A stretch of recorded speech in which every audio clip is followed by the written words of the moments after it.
Hola, ¿qué tal? Bienvenidos y bienvenidas a otra edición del programa Descifrando el Nuevo Coronavirus.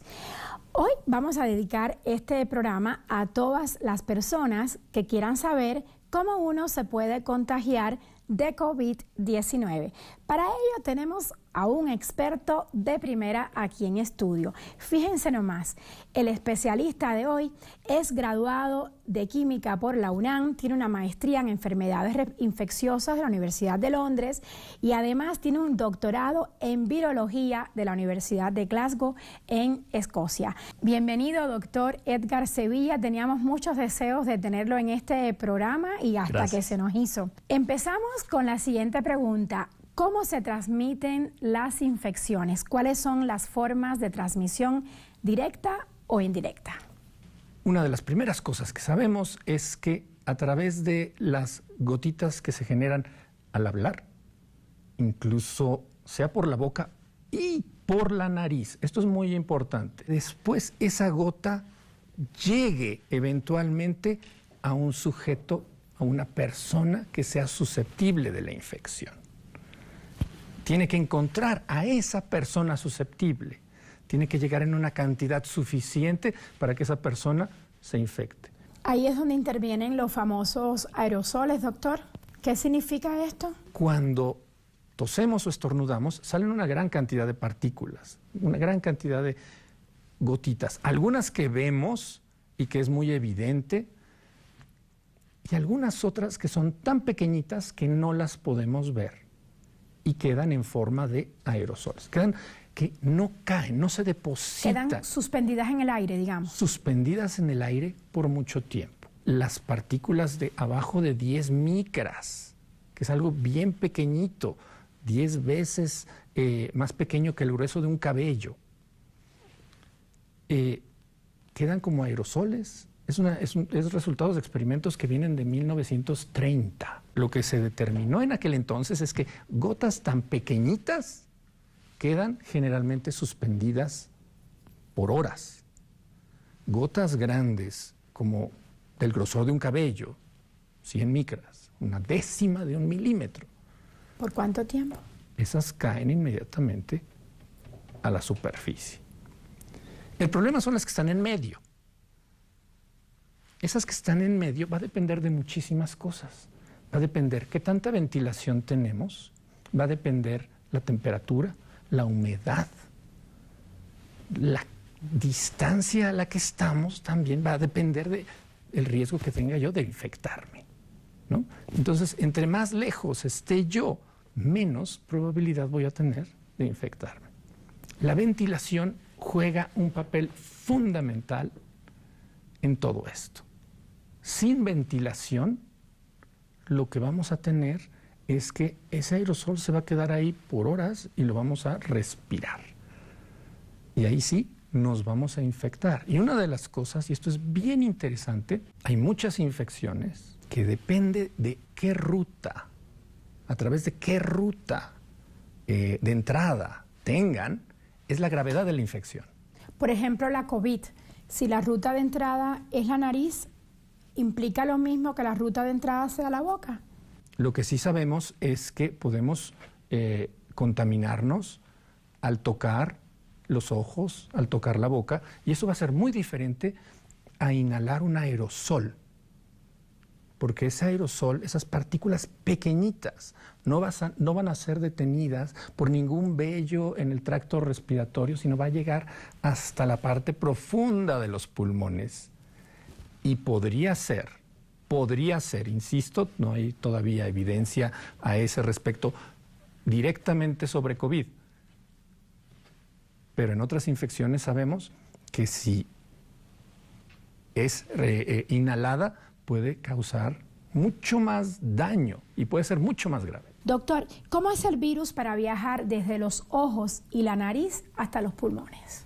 Es sumamente fácil porque el virus se va transmitiendo por diferentes células, tanto del sistema inmune como del aparato respiratorio, que son muy ricas en los receptores para el virus.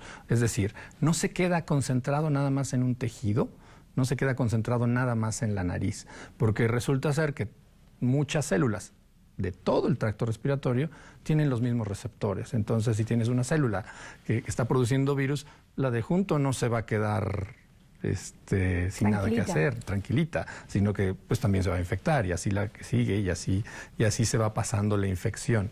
Y por la propia circulación del moco, es que se va llevando de un lado a otro. ¿Cómo prevenir el contagio en la casa? Pues las medidas de salud pública que se han mencionado muchísimo aplican para la casa, aplican para el trabajo, aplican en todo momento. A mayor distancia, menos riesgo de exposición a las gotitas y menos riesgo de exposición a los aerosoles. Higiene de manos frecuente. Cada vez que tengamos contacto con cosas que pudieran ser manipuladas por otras personas, tenemos que hacer higiene de manos. Otra cosa que tenemos que tener muchísimo cuidado es qué hacen nuestras manos, a dónde van nuestras manos. Y esto es parte del concepto más amplio de la higiene. ¿Qué hacemos con nuestras manos? ¿Nuestras manos las llevamos a la cara todo el tiempo? Si le estamos tocando los ojos, el cabello, la boca, nos gusta morder, que si la pluma, el lápiz, lo que sea, hay más riesgo de que yo me contagie. Tenemos que tener mucho cuidado con los niños pequeños, porque pues, los niños pequeños se llevan todo a la boca, ¿no? Entonces, tener mucho cuidado con que entran en contacto. ¿Y qué otra cosa tener? La ventilación. La ventilación del hogar es muy importante. Tener que entre la luz, que entre el aire, no estar en lugares encerrados todo el tiempo. Sobre todo si vamos a ser varias personas, es bien importante que haya ventilación. ¿Qué tan importante es desinfectar todos los productos que entran a la casa? Empezando por alimentos, por verduras, por frutas, por la cajita de tomate o por las propias bolsas con las que uno fue al súper a comprar.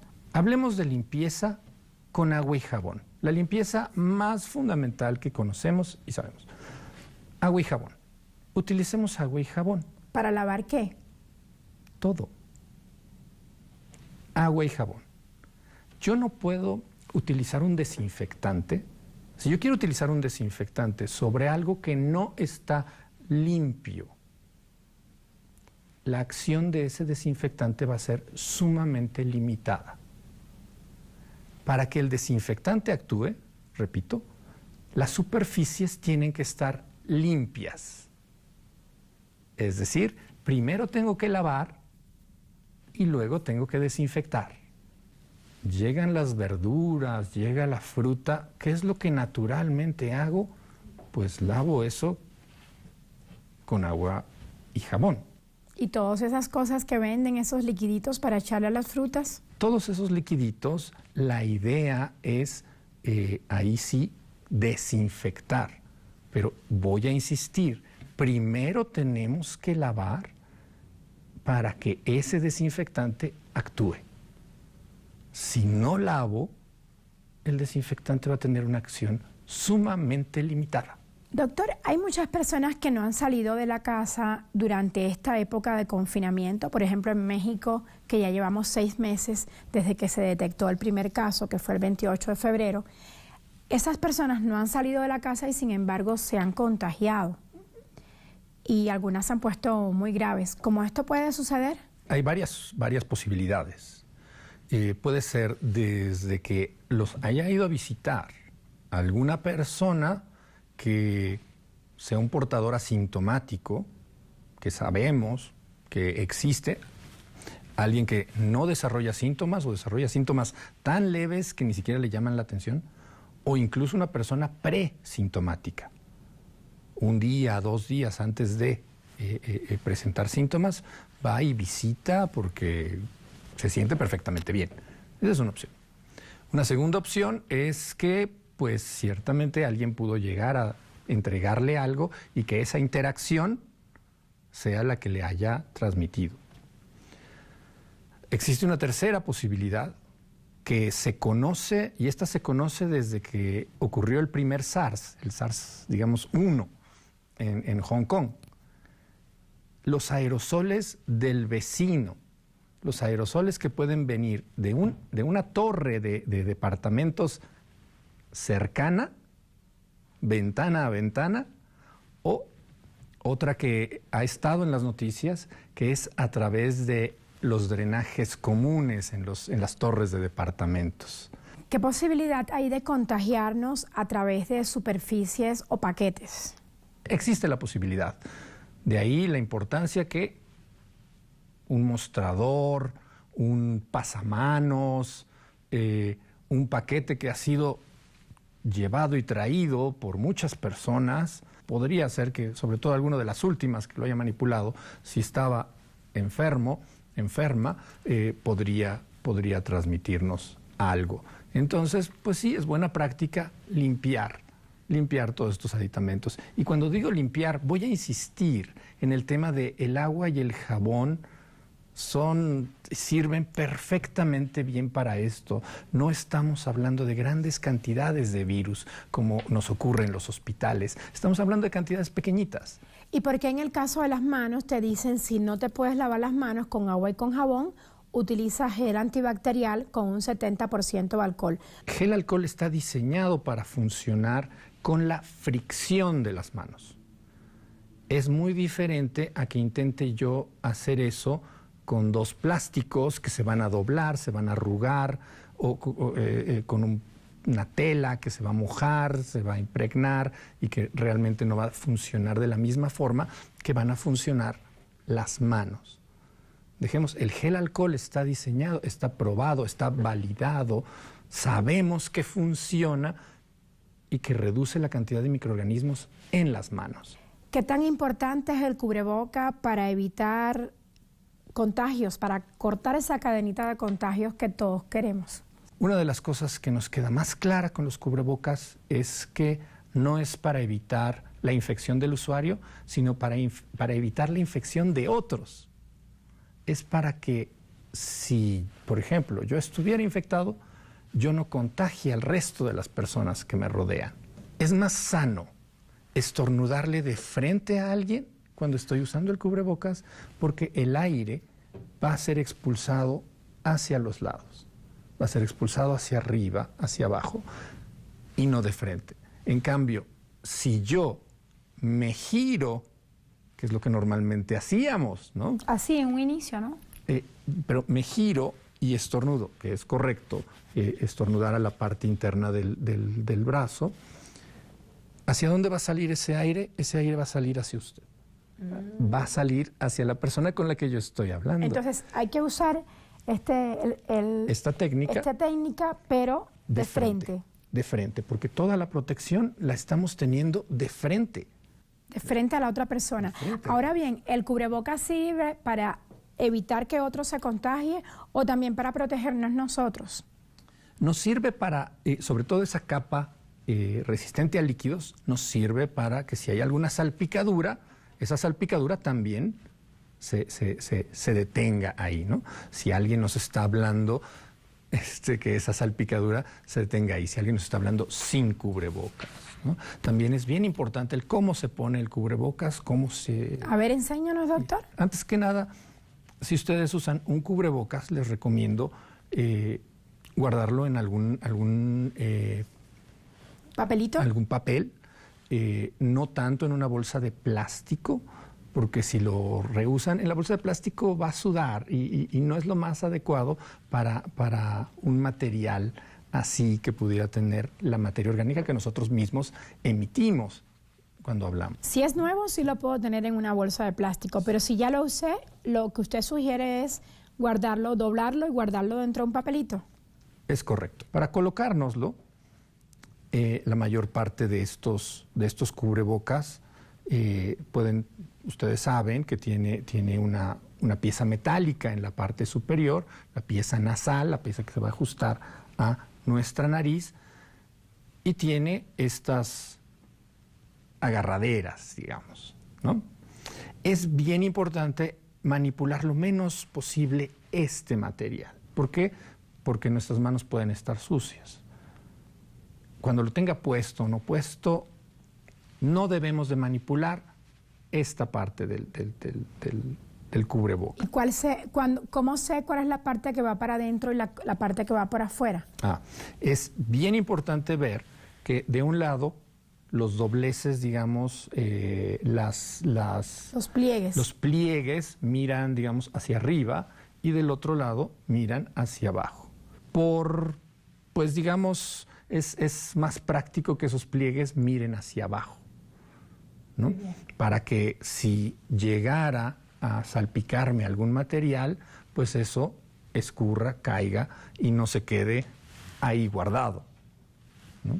Entonces, pues lo que yo voy a hacer es colocármelo sobre nariz y boca. Insisto, los aerosoles salen por nariz y por boca. Entonces lo coloco, me lo llevo a las orejas.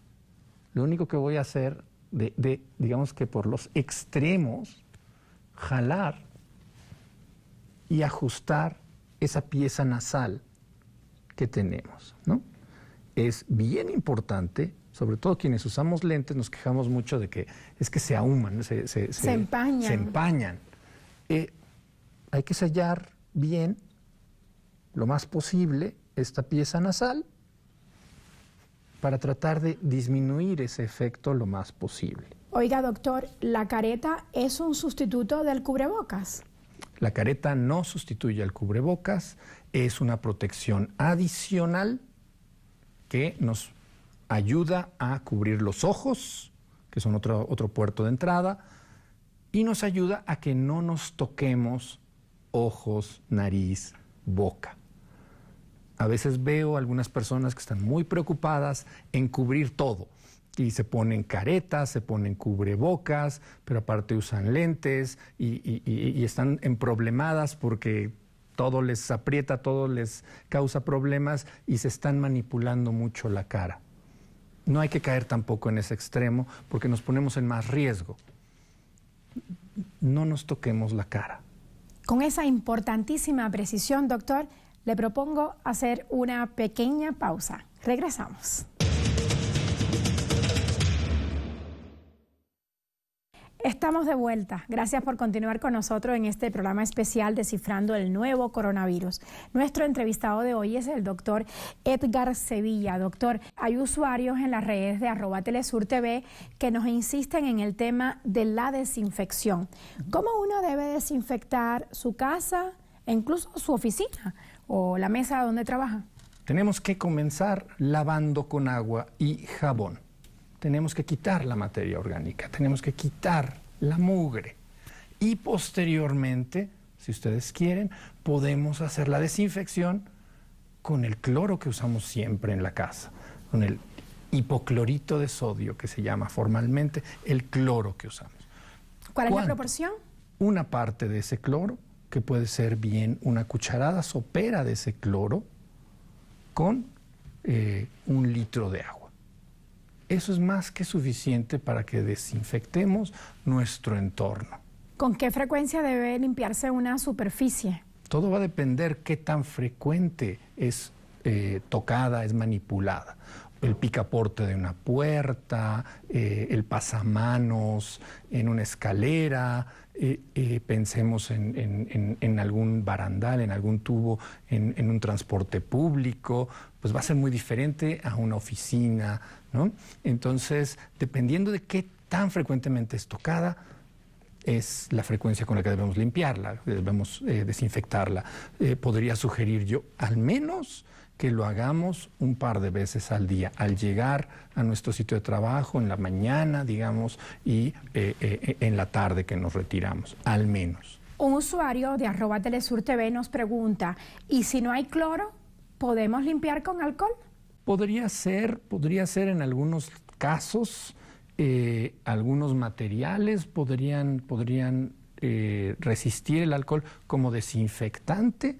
Parcialmente puede servir.